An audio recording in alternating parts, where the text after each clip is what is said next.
क्या ये कहना सही होगा आरसीबी के फैंस विराट को चूज करेंगे आरसीबी के ऊपर? गुस्सा मत होना, बस ये बात याद रखना, वीडियो के एंड में समझ आएगा क्यों। हार्दिक को गुजरात ने पिक करा था 2022 के ऑक्शन से पहले अलोंगसाइड शुभमन गिल एंड राशिद खान, क्योंकि मुंबई उसे ना रिटेन ही नहीं कर रही थी। और यही से शुरू हो जाता है हार्दिक के ऊपर ना डिसलॉयल होने का टैग लगना। अब वीडियो में धीरे धीरे पता चलेगा कि हार्दिक सही में डिसलॉयल थे या फिर कहानी कुछ और ही है। एक काफी बड़ा डिस्क्लेमर, जो आगे बातें होंगी वो मेरा पर्सपेक्टिव है, आपका अलग हो सकता है, मेरे को कोई इशू नहीं है उस चीज से। सब्सक्राइब कर लेना अगर मेरी बात सही लगे तो। स्टार्टिंग से स्टार्ट करते हैं। मुंबई इंडियंस का काफी बढ़िया स्काउटिंग सिस्टम है। वो पहले प्लेयर्स को स्पॉट करते हैं, देन उन्हें ट्रायल्स के लिए अपने पास बुलाते हैं, एंड अगर वो इम्प्रेस करते हैं तो ऑक्शन में उन्हें लेने की कोशिश करी जाती है। हार्दिक के केस में जॉन राइट थे जिन्होंने उसे क्रुनल एंड इवन बुमराह को स्पॉट करा था। अगर आपको नहीं पता तो जॉन राइट पहले फॉरेन कोच थे इंडियन टीम के, first overseas coach and my favourite coach. उन्होंने काफी हेल्प करी थी इंडियन टीम की 2000 में अपॉइंट होने के बाद, क्योंकि वो ना काफी डिफिकल्ट पीरियड था इंडियन क्रिकेट के लिए, क्योंकि मैच फिक्सिंग एलिगेशन ना बहुत ज्यादा लग चुके थे तब तक। हार्दिक के पहले 3 सीजन कुछ ज्यादा ही एवरेज थे, पोटेंशियल दिखाया था, इसलिए मुंबई वाले ना हार्दिक से स्टिक करे थे and it eventually paid of in 2018 and 2019। 2019 का जो सीजन था ना वो हार्दिक का करियर बेस्ट था एंड वो मुंबई जीती भी थी। फनी बात तो ये है उनका आईपीएल में बेस्ट आने से पहले ना वो इंडियन टीम के लिए डेब्यू कर चुके थे। रीजन काफी सिंपल है, हमारे यहाँ फास्ट बॉलिंग ऑलराउंडर्स की ना हमेशा से ही कमी है, और मुंबई के पास एक rare fast bowling hard hitting allrounder आ गया था, टैलेंट भी था, तो ऑब्वियसली फैन फेवरेट तो होना ही था उसे। अब बात आती है 2022 के मेगा ऑक्शन की, जब 2 नई टीम इंट्रोड्यूस हुई। हर टीम के पास ऑप्शन देखी वो मैक्सिमम 4 प्लेयर रिटेन कर सकती है। शॉकिंगली जब वो मुंबई की लिस्ट बाहर आई तब उसमें ना हार्दिक का नाम था ही नहीं। अब ये ना बहुत सारे रीजंस की वजह से हो सकता है। सबसे पहला तो पैसा, नो मैटर व्हाट हार्दिक को रोहित से ज्यादा पैसा तो मिलने नहीं वाला था, तो उसने सोचा कि ऑक्शन में चले जाते हैं या फिर नई टीम से भी पिक हो गए तो वही बेटर रहेगा। या दूसरी चीज कैप्टनसी, मुझे तो नहीं लगता मुंबई इंडियंस हार्दिक को बिना टेस्ट करे हुए कैप्टनसी दे देती। सही बताऊं तो मेरे को ना दोनों ही रीजंस में ना प्रॉब्लम नहीं है जो हार्दिक ने करा। पैसे की बात आती है तो ग्रीड तो बोलना ही मत, सबको तो पैसा ही चाहिए ना, और आईपीएल तो शुरू ही पैसा कमाने के लिए हुआ था। टैलेंट मीट्स अपॉर्चुनिटी तो बोल देते हैं वैसे, लेकिन आते तो सब पैसा कमाना ही है ना एंड में। और फिर बात आती है टीम से ना लॉयल होने की, और ये ना टीम लॉयल्टी का ना आइडिया ही पूरा गलत है आईपीएल में। तो अगर क्लब फुटबॉल होता तो मैं समझ भी सकता था। क्लब फुटबॉल में ना हर कुछ टाइम बाद ऑक्शन या ड्राफ्ट नहीं होते, सिर्फ ट्रांसफर्स होते हैं, वो भी हर साल 2 बारी। उस टाइम पे असली लॉयल्टी बाहर आती है सामने। केएल राहुल ने भी तो टीम चेंज करी है, जडेजा ने भी करी है, इवन ब्रावो जो पहले मुंबई में खेलते थे वो भी तो राइवल सीएसके में गए थे। ये जो मुंबई की टीम ने अपनी टैगलाइन बना रखी है ना, वन फैमिली, ये पूरा कॉन्सेप्ट ही फ्लॉड है पूरा का पूरा। आप वन फैमिली कैसे रह सकते हो जब रिटेन ही 3-4 प्लेयर होते हैं हर मेगा ऑक्शन में? हर कुछ साल बाद नई फैमिली बना लेते क्या ये? अब गुजरात की बात कर लेते हैं।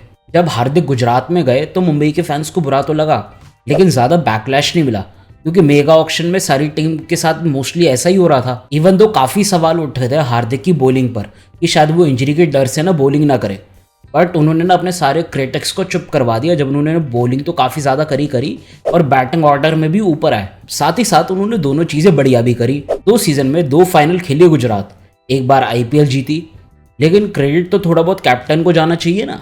इट टर्न्स आउट कि मोस्टली सारी कॉल्स ना आशीष नेहरा ही ले रहे थे। पहली बार किसी कोच को ना इतना इंटू द गेम देखा है मैंने, वो भी एक गेम के बीच में, इफ दैट मेक सेंस। बाकी सब कोच तो नोटबुक निकाल के बैठ जाते हैं, और यहाँ मिस्टर नेहरा बाउंड्री पे खड़े होकर हार्दिक का काम कर रहे थे पूरा का पूरा। यहाँ तक तो फिर भी सब ठीक था। फिर शुरू हो जाती है आईपीएल 2024 की trading window, and guess what, Mumbai को हार्दिक वापस चाहिए। वैसे उन्हें चाहिए भी क्यों नहीं होगा, मेगा ऑक्शन के बाद मुंबई की इतनी बुरी हालत हो गई थी, टीम का कोई स्ट्रक्चर ही नहीं था, कभी भी किसी को इंजरी हो जाती थी, और मैनेजमेंट के दिमाग में तो पता ही नहीं क्या ही भरा हुआ था। क्योंकि मेगा ऑक्शन में उन्होंने आर्चर खरीदा था 8 करोड़ देके, जो वो वाला सीजन तो खेलने ही नहीं वाला था, और अगले सीजन में जब वो वापस आया तो 4 मैच के बाद ना दोबारा इंजरी होगी उसे। पूरे 16 करोड़ देके उन्होंने 2 विकेट ली, 8 करोड़ हो गए 1 विकेट के लिए। चलो अब हार्दिक वापस आ गया, और यहाँ पे मैनेजमेंट की ना बेकार कॉल्स खत्म नहीं हुई। हार्दिक के वापस आते ही ना उन्होंने अनाउंस कर दिया कि वो कैप्टन भी करेगा मुंबई को। फैंस से पहले ना टीम की बात कर लेते हैं। रोहित को तो ऑब्वियसली बुरा लगा ही होगा, लेकिन वो अकेले नहीं थे जिनको बुरा लगा। देयर वाज बुमराह, जो मुंबई में इतने सालों से है, वो बाहर भी नहीं गए घूमने कि हाँ भाई दूसरी टीम को एक्सप्लोर कर लेता हूँ। तो उन्हें तो लग ही रहा होगा ना कि वो कैप्टनसी ज्यादा डिजर्व करते हैं, जबकि वो एक बार इंडियन टीम को भी कैप्टन कर चुके हैं। फैंस को तो काफी बुरा लग ही रहा था। फिर बात आती है आईपीएल 2024 के मुंबई के पहले मैच की, जो गुजरात के अगेंस्ट ही था, वो भी गुजरात में। इट टर्न्स आउट कि गुजरात के फैंस भी खुश नहीं थे कि हार्दिक 2 सीजन के बाद ही बाय बाय बोल दिया उन्हें। टॉस पे आती है ना बू करना स्टार्ट कर दिया था पूरे स्टेडियम में। इवन स्टैंड से लोग डायरेक्टली मुंह पे छपरी बोल रहे थे उसे।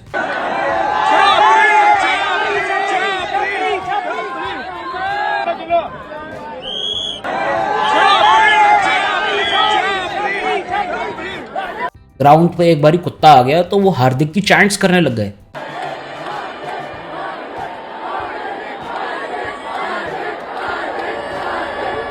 इतनी हेट तो किसी इंडियन क्रिकेटर को अपने होम ग्राउंड पे कभी मिली ही नहीं। बस मुझे ना थोड़ा बहुत हार्दिक के लिए बुरा लगना स्टार्ट ही हुआ था कि वो रोहित की एडवाइस लेने की जगह वो उसे फील्ड पे बॉस अराउंड कर रहा था।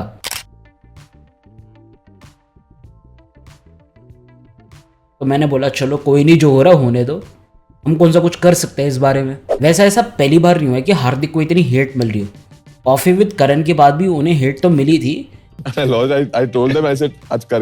बट वो तो अच्छा खेल के उन्होंने कॉम्पनसेट कर दिया था। अब जो बात मैंने स्टार्टिंग में बोली थी कि आरसीबी के फैंस विराट को चूज करेंगे आरसीबी के ऊपर, क्या ये कहना सही होगा कि अगर विराट आरसीबी से निकल जाए तो 90% फैंस कम हो जाएंगे आरसीबी के? सेम हम धोनी के केस में भी कह सकते हैं। अब तुम इसी बात को ना अपने पर्सपेक्टिव से देखो। तुम्हारा फेवरेट प्लेयर किसी और टीम में जाके खेलने लग जाए तो तुम उस टीम को सपोर्ट करोगे कि नहीं?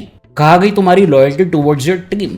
या फिर वो एक प्लेयर तक सीमित है, जहाँ वो जाएगा वहाँ हम जाएंगे, उसको कोई कुछ बोलेगा तो फिर हम तो उसे खत्म ही कर देंगे। और मुझे लगता है कि हार्दिक के साथ जो हुआ ना, वो मोस्टली इसलिए था रोहित से कैप्टनसी जबरदस्ती लेके ना हार्दिक को दे दी, और जो उसके सो कॉल्ड लॉयल फैंस है ना, उन्हें अच्छा तो बिल्कुल भी नहीं लगा। तो ये लॉयल्टी और पैसे की बात तो है ही नहीं, ये सिर्फ इतना है कि रोहित के फैंस ना काफ़ी ज़्यादा है हार्दिक से, इसलिए उन्हें ना इतना हेट मिल रहा है। एक बार ही सोचो, अगर हार्दिक सिर्फ मुंबई वापस आया होता और कैप्टन ना बनता तो ज़्यादा से ज़्यादा क्या होता?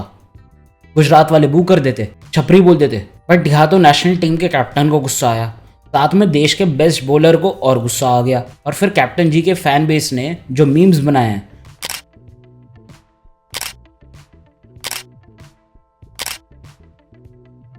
वो देख के तो दिमाग ही घूम गया था। सब सही रहता अगर Rohit next year mega auction के टाइम अनाउंस कर देते कि अपनी टीम के फ्यूचर को देखते हुए मैं अपनी कैप्टनसी हैंड ओवर करना चाहता हूँ हार्दिक को। मे बी टीम भी बेटर परफॉर्म कर लेती उस वजह से। आई नो बहुत लोग शायद मुझसे अग्री ना करें इस बात पे, बट मेरा तो यही पर्सपेक्टिव है इस बात पे। But you can change my mind, comment section आपका है। और एक वीडियो आ रही होगी, अगर आपको मन करे तो देख लेना। मिलते हैं नेक्स्ट में।